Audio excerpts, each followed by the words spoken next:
Oh, hey guys, how are you? So recently I've seen a few videos of people talking about what it's like to live in the UK, and I thought I would really put my 2 cents in, and this isn't scripted. I guess I'm just speaking off the cuff. But yeah, I mean, most of the videos that you've seen have been absolutely correct. Life in the UK is quite miserable in a lot of ways, with the top 10% of households possessing 45% of a nation's wealth, whilst the bottom 50% own just 9% of the wealth. But in actual reality, the bottom 50% own nothing because all of them pretty much have more debt than assets. So, we're very, very indebted as a nation. And I think the big problem is the middle is vanishing. We're stratifying. We have the high end people who have got plenty of money and they're just getting richer, whilst the middle vanish and attacks out of oblivion. Over recent decades, this disparity has widened. Between 2011 and 2019, the absolute wage wealth gap has increased by 48%, positioning the UK second only to the United States in wealth inequality amongst OECD countries. We've got 3.7 million people, or jobs I should say, that's 1 in 8 of the country, who are below the real living wage. And again, we've got 1.6 million workers who are on the minimum wage, again, which is incredibly low if you look at the cost of living.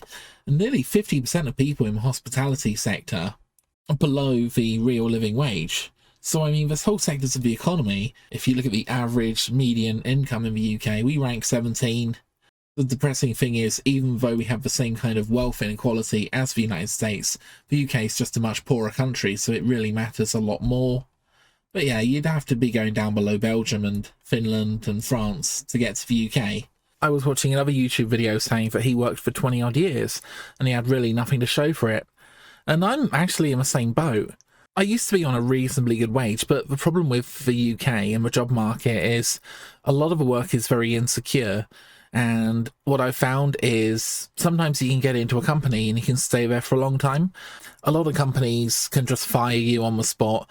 There's this idea that they have to give you a written warning and stuff like that. No, companies in the UK can just fire you whenever they feel like it. And it's not even like they have to give you a warning or, say that you've done anything wrong. A lot of companies can just literally get rid of workers if they don't like the colour of your eyes or your hair or something. There's no real logic to it.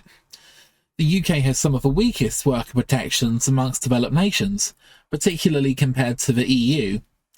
0 hours contracts may leave many workers without any guaranteed hours or job security. And to be honest, I've heard people who are working 0 hours contracts, and they basically say that if you have no hours that day or that week, well, there's nothing you can do. Whilst collective bargaining and union power has been steadily eroded. Yeah, I don't know any bloody unions, and to be honest, most of the unions in the UK are basically state-captured things, so it's not like they do some good work, but they mostly kind of go out of their way to look after the status quo. They're captured by the regime. Lack of strong, unfair dismissal laws make it easy for employers to fire staff with little recourse. Additionally, loopholes in employment law allow companies to misclassify workers as self-employed, which they do all the time, denying them basic rights like sick pay and holiday entitlement. Without significant reform, UK workers remain vulnerable to exploitation and instability. And that's the UK in a nutshell, really. Exploitation and instability. That's the modern job market. That's the modern UK. Still think it's cool to come to the UK. I mean, it's an upgrade over some other countries, perhaps, but it certainly isn't the best country by any stretch of the imagination, far from it. And a lot of the big companies will hire you through a third party. So if they don't want your services anymore, they'll just say, we don't want him anymore. There's a lot of people who are self-employed and whatnot as well. So we don't really have any workers' rights. I feel like years ago we probably did have workers' rights, but now we really don't. The UK is a low-wage country with a few people on massive salaries and the rest of everybody else on a very low wage compared to the rest of the Western world. Just to illustrate the point, this is Ireland's per capita GDP, which is twice of that of the UK. Kind of depressing that the average Irish person is generating twice as much GDP as the average Brit.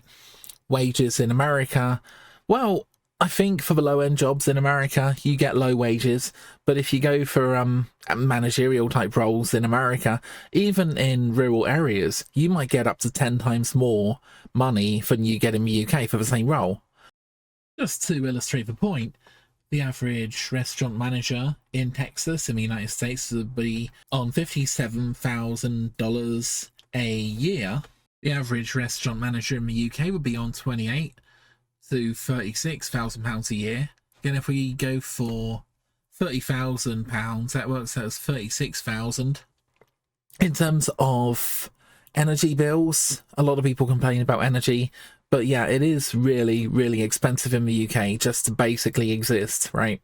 Every month we have hundreds of pounds that we have to spend on energy. It is completely ridiculous, and that's partly because the UK wants to be net zero, so we've decided that we shouldn't actually burn fossil fuels. You know, the thing that fueled the Industrial Revolution and the thing that has brought prosperity to millions of people across the world.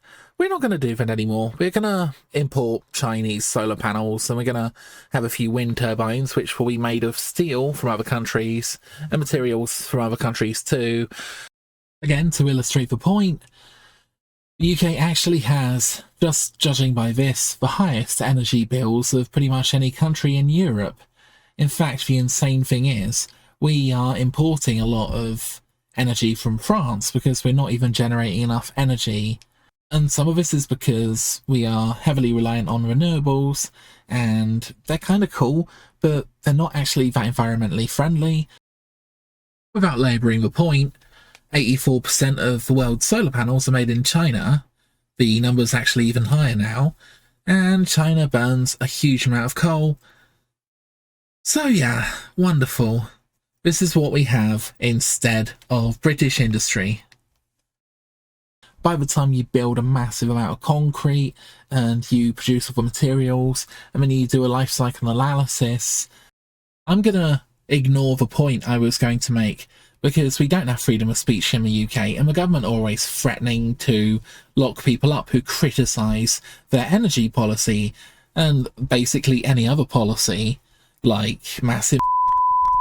Those that have participated in this violence will face the full force of the law. The police will be making arrests, individuals will be held on remand, charges will follow, and convictions will follow. I guarantee you will regret taking part in this disorder, whether directly or those whipping up this action online and then running away themselves. This is not protest, it is organised, violent thuggery, and it has no place on our streets or online. The government are a bunch of bullies. The Prime Minister's always calling people thugs if they protest. He's always using disgusting language, and people are sick of it. But yeah, it's just expensive. I mean, the most expensive energy in Europe. No wonder we can't manufacture anything. No wonder people can't afford to heat their homes anymore. Energy is more expensive than the rest of the world. If you go to China, if you go to India, if you go to even the United States or Canada, a lot of them still burn a lot of fossil fuels. And to be honest, if you did want to save the planet, what you would actually do is you would try to ban coal globally, and you would move the entire world onto natural gas, renewables, and you would basically try to incrementally make the world cleaner. But instead, Britain has kind of taken a hair shirt approach, which is, you know, we have to suffer because the government want net zero in our little country, which consumes 1 to 2% of the world's resources and produces about the same amount of carbon. And bear in mind, most of the carbon the UK kind of produces is actually produced overseas. Recently, British Steel went over to India, and I think a large part of that was the fact that in India you can actually burn coal, and you can, you know, do that at an affordable price, and you can manufacture a much, much cheaper product. In the UK, we can't do any of that. It's absolutely stupid, basically. So instead of producing a small amount of pollution in the UK, we are producing a lot more pollution in another country and then importing the goods into the UK to be consumed. Doesn't make any sense to me, but that's government policy. Let's talk about tax for a minute. So here we have a lot of taxes that people in the UK pay. This is based on a £30,000 income, but if you obviously earn more money, you end up paying even more tax proportionally. But let's go through some of this. Income tax, about 8.3% of your income. You're taxed at 20%. So yeah, £2,000 off. National insurance, which again is just another random tax we pay, 1,880. Value added tax is about 2,000 plus. So yeah, it's 20% tax on most goods and services. Council tax, 1,500. That's about 5% of your income. Fuel duty, so yeah, about £500, 1.7% of your income. So all in all, about 30 to 32% of your income goes on these taxes. So yeah, if you were earning £30,000, then yep, you're basically going to pay about £9,000 worth of tax a year. And to be honest, it wouldn't surprise me if by the time you added in all the other taxes, which we end up paying, a lot of them are self-taxes, if that number wasn't significantly higher. But yeah, the average person on £30,000 a year is going to pay about a third tax, which is nice. It's not like people are really struggling to eat or anything. The government take a massive amount of our money in taxes, and the horrible thing about the UK is there are so many stealth taxes. Everybody knows about the TV license, which again is a freaking joke because a lot of people don't even like the BBC or watch the BBC, and if given the choice, they wouldn't fund the BBC because they are diametrically opposed to a lot of the things the BBC believe in. Even if you aren't on a high income, you are still going to be paying a huge amount of tax to the government, and they are subsequently going to waste most of it with stupid schemes and stupid nonsense. What basically happens in the UK is we are a stepping stone country. So if you compare the UK to, say, India or Pakistan or a lot of Eastern European countries, then the UK looks quite appealing in a lot of ways. You know, people can say, well, we'll go to the UK, we'll earn a bunch of money and it'll be great. But it's a trap. I have known quite a lot of people, including, I'll give one example, a Polish friend of mine who came to the UK and he was working in a factory and he wasn't on a bad wage, but he said literally there is no accommodation for him. He can't find anywhere to live, which is within his budget. The idea that he could save any money is a complete joke. In fact, he went back to Poland because he said that he can't afford to live in the UK, and this is a problem because a lot of young people are staying at home longer and longer nowadays, and as a sort of side effect of that, it means we're not having any kids anymore because, you know, if you're living with your parents, honestly, how are you going to have kids? Your parents don't want little kids around, you know, it's not exactly romantic, is it? And is that deliberate? So yeah, we're a stepping stone. People from poorer countries come to the UK and they'll kind of be treated absolutely awfully most of the time. Just some drone to basically be used to make profit for somebody else. All of the people who are in the UK who are, you know, maybe quite intelligent or, you know, ambitious will basically get a bit of an education here because the education system is expensive, but it isn't half bad. And then they'll go to a country where they can earn double what they earn in the UK for the same job. Even America or Canada, you can basically move up from the middling country that is the UK to a lot of the better countries. And there's a lot of countries in the world that have a lot of money, and a lot of people do leave nowadays. So the average amount of money that the average Brit earns has been dropping. So never mind about GDP growth or anything like that. The average person is getting poorer. I've been working for years and I really don't have anything to show for it. I don't have my own property. It's depressing because I've worked, like, you know, quite a lot. But again, like I said, the work is very, very insecure and they can kick you out of a drop of a hat. We do not have any workers' rights. People are generally quite nice and polite in parts of the UK, but in other parts of the UK, they're just kind of angry and miserable. And there's just a kind of prevailing sense that we are not a country on the rise. We are a country in decline, managed decline, and the government kind of see their job not as making the UK one of the greatest countries on the planet to live and to work. They see their job as just managing the decline, and it is bloody depressing, to be honest. It wasn't like this in the 90s. I swear to goodness, it really wasn't. I swear, back in like the 90s and 2000s, people were like really optimistic about the future. People thought that the UK was going in the right direction. You know, we were kind of cool Britannia. You know, there was like the Spice Girls and all of this stuff. But yeah, it's just gone downhill to such a massive degree. Another thing I want to briefly touch on is government authoritarianism. So again, if you step out of line, or if you don't believe in the same kind of narratives and things that the government do, then you can get locked up. But we are locking up thousands and thousands of people in the UK just for expressing themselves or saying the wrong thing or being offensive, which basically means you upset a hypothetical person who doesn't actually exist. But we don't really have freedom of speech in the UK. We have to watch what we say all the time.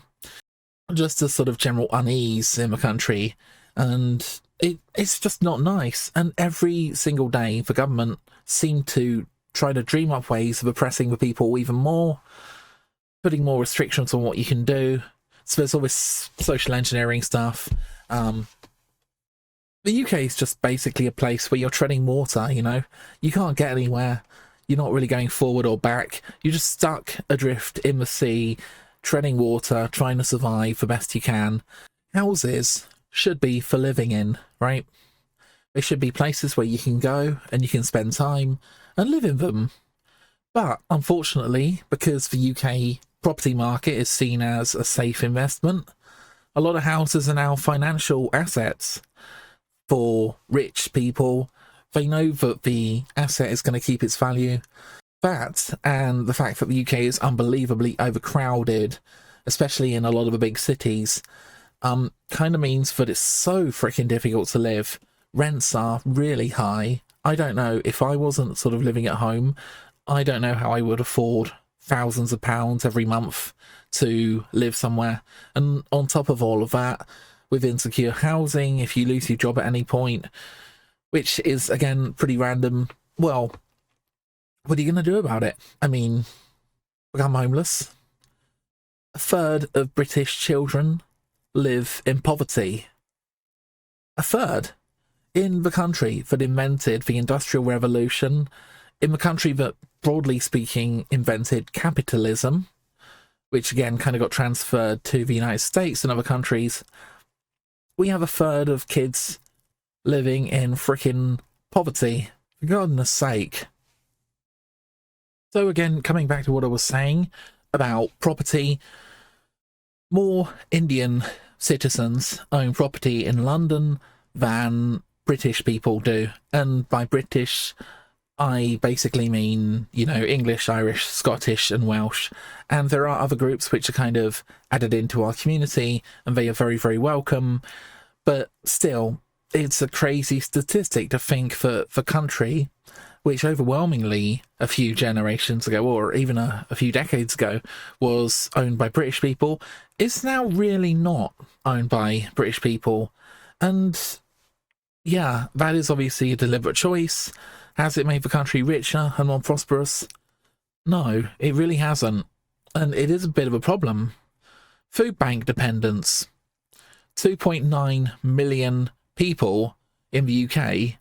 This isn't like a very poor country, but 2.9 million people actually use food banks on a regular basis. Emergency food parcels, absolutely ridiculous, you know? And this number has increased massively because people can't afford to even eat. They can't afford energy because the energy policy in the UK is ridiculous. They probably don't have a job a lot of the time because there's just not that many opportunities. And every single job you look at in the UK has 100 applicants, 250 applicants. It's really difficult because so many people want a job, you know, and you've kind of got to compete with that. There's, like I say, a housing crisis, which is just ridiculous. 100,000 people in the UK live in temporary accommodation. Ridiculous. 4.2 million children, like I said, live in poverty. That's about 29% of the UK children, so it was basically almost a third. The NHS, well, we recently had to use the NHS, and they're trying their best, but everybody was literally stacked in the corridor because there were no wards available, and they've been closing down NHS services like mad. I don't know why, but the local hospital further away from us has closed down, so now everybody has to come to our local NHS. And again, there were queues out the door. When I left the hospital, again, there were people queuing around the bloody block just to be seen, just to get into the waiting room. It is absolutely ridiculous. So yeah, the NHS is underfunded because there's no freaking money. People talk about austerity, but I don't think we ever really had austerity in the UK, because we still have an unbelievably massive amount of government and bureaucracy, and all of this is funded by a ridiculously high tax rate, which puts off an awful lot of people. And again, if you want to look at things like rough sleeping increased by 26% in 2023 compared to the previous year. So yeah, we are seeing more people who are having to sleep on the freezing cold streets.